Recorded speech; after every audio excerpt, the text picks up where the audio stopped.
Oke geng, Abang Rahman nak share ke korang lagi sebab ada lagi yang follower Abang Rahman bertanya tentang septic tank ni ya. Septic tank korang tengok Ni septic tank kampung. Kita gunakan kalbat 3 kali ni 3 kali 3 tapi 2 jadi 6. 6 turun, kemudian dia kalau nanti siap pun dia level-level sini, jadi ada 2 kaki lagi 6 7 8 kaki dalam. Ya ni 5 kaki dalam Ya ni untuk satu kalbat. Jadi 8 kaki dalam. Okey, korang tengok semalam seharian hujan lebat. Korang tengok tu air setakat macam tu je. Maknanya kalau nanti bila tak hujan, dia dah turun susut.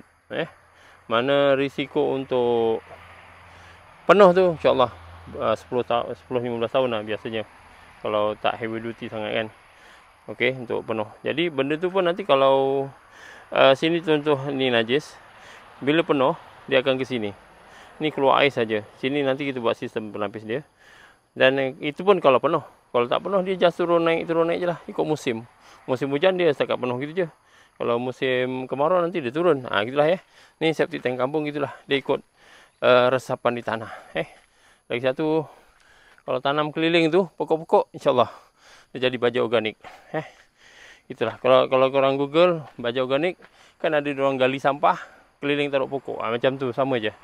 Itulah sistem organik di kampung-kampung ni Okey lah korang follow Abang Rahman, nak Abang Rahman cari Abang Rahman. Assalamualaikum.